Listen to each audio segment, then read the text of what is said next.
Hello fellow YouTubers, and welcome to my Japanese grammar series where we will learn about the various grammar points that exist in the Japanese language.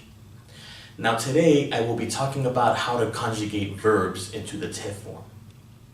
Now the te form is probably one of the top 5 Japanese grammar points that you'll ever learn because it spins off into so many other very important Japanese grammar, such as te kudasai, te oku, te kureru, te aru, te hoshi, and so much more.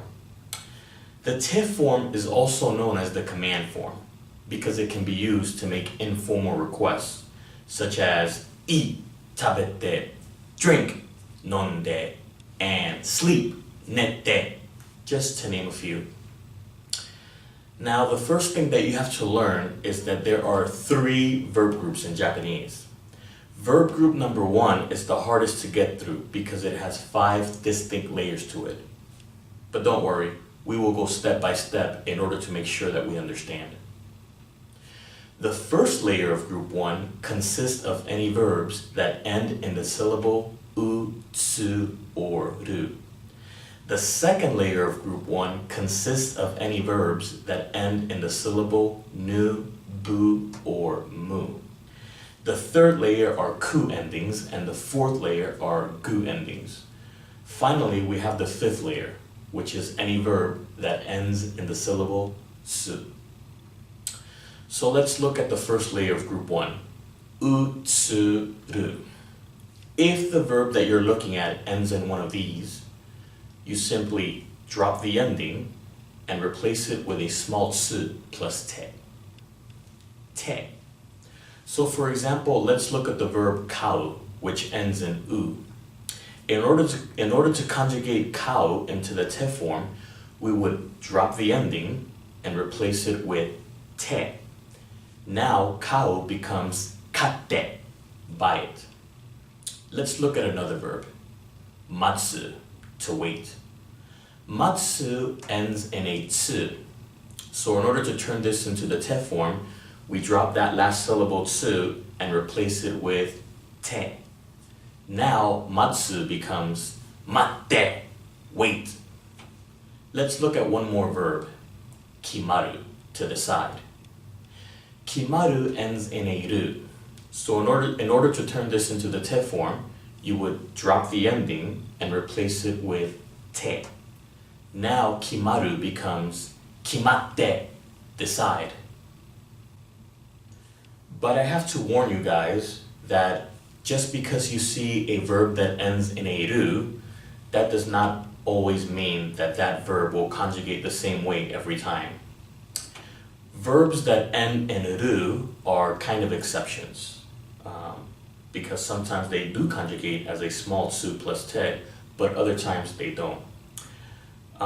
For right now, just keep that in the back of your mind that the ru ending verb is an exception because we will talk about this again when we start talking about verb group number 2. So now I will talk about the second layer of group 1, nu, bu, mu. If the verb that you're looking at ends in one of these, you simply drop the last syllable and replace it with nde. So for example, let's look at the verb shinu, to die. Shinu ends in a nu. You drop the ending and replace it with nde. Now shinu turns into shinde, command form. Let's look at another verb, asobu, to play. Asobu ends in a bu. When you drop that final bu and replace it with nde, asobu becomes asonde, play. Let's look at one more verb here. Nomu. Can you guess what nomu turns into when conjugated into the te form? That's right. You drop that last syllable mu and replace it with nde. Now nomu becomes nonde, drink. So that was it for the second layer. Let's go over the third layer of group 1, verbs that end in ku. If the verb that you're looking at ends in a ku, you simply drop the ending and replace it with ite. So for example, with a verb like kaku, to write, you simply drop the ending and replace it with ite. And now kaku becomes kaite. Write. Hai, kaite kudasai. Please write. Let's try another verb, oku, to put or to place. Oku. Oku has a ku in the end. You replace it with ite, and now we have oite. Let's try one more verb. Kiku, to listen. Can you guess what kiku turns into? Yes, that's right. Once you replace that final ku with ite, we get kiite, kite. Kite kudasai. Please listen. Alright guys, now before we can move on from the ku ending verbs, I have to let you guys know that there is an exception here. And that exception is the verb iku. You see, in Japanese, you would never say iite, but rather you have to say ite, just like in the first layer of group number 1. So let's make a mental note of this exception and memorize iku as a set verb that conjugates as ite when it becomes te form, and we should be fine. So that was it for the third layer. Now the fourth layer are gu ending verbs, and they conjugate almost exactly the same way as the ku ending verbs, except instead of the ending getting replaced with an ite, the ending will get replaced with an ide. So let's think about it this way. You take the hiragana ku and you add a deng deng. Now that ku becomes gu. Now we take the hiraganas ite and we add a deng deng.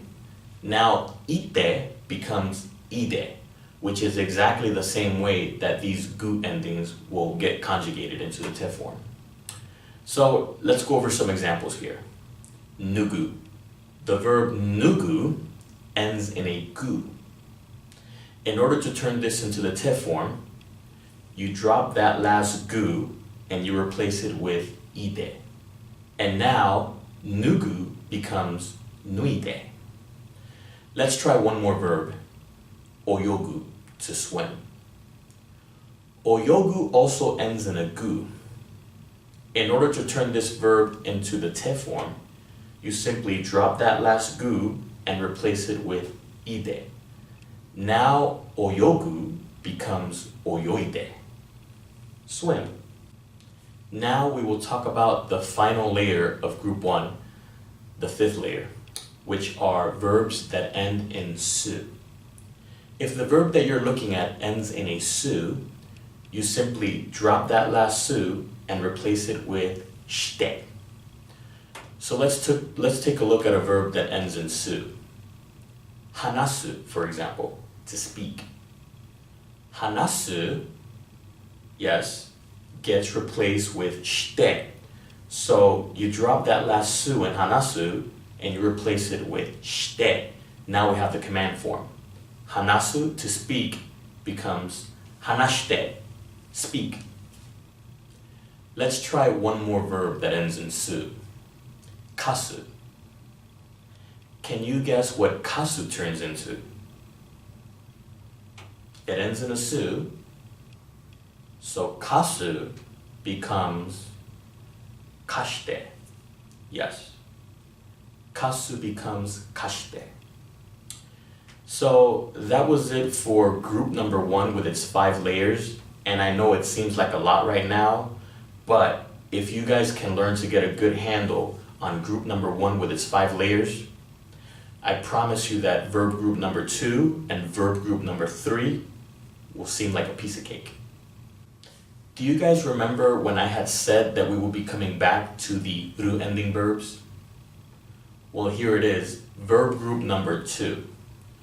Now, the verbs that belong to this group always end in a ru, and they have an e or an e before that final ru. So if you're looking at a verb that ends in ru, The next question you should be asking yourself is there an E or an E before that final syllable ru?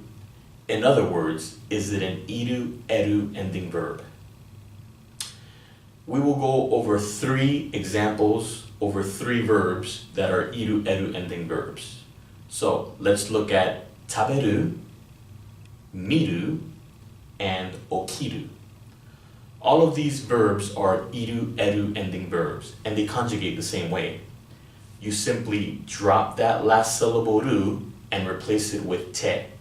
Not te, but rather just te. So taberu becomes tabete. Tabete. Miru becomes mite.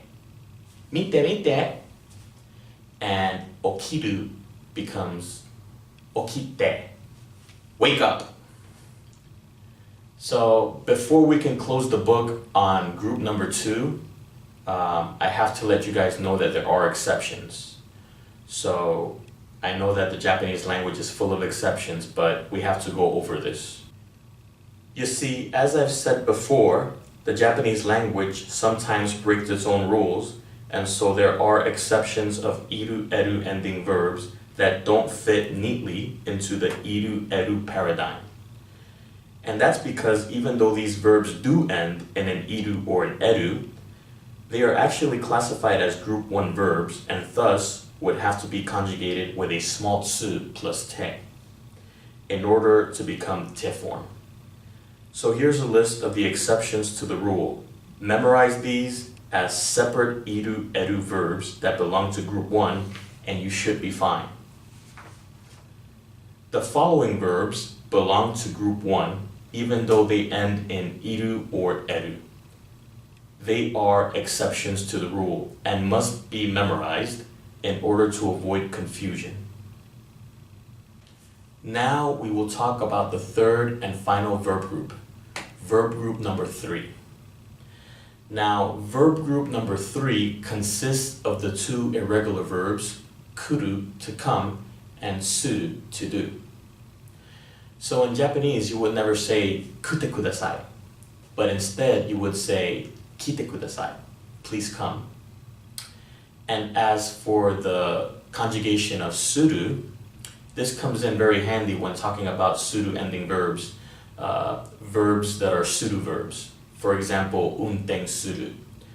Because once you replace suru with shite, it becomes a very powerful command form.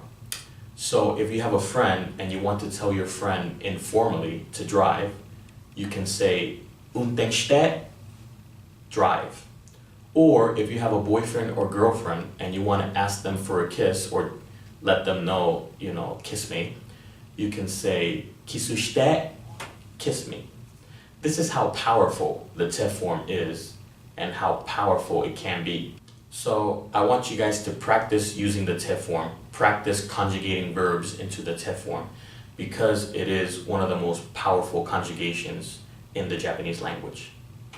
So that was it for now. This is Marcelo signing off, and as always, hai minasan, ganbatte kudasai.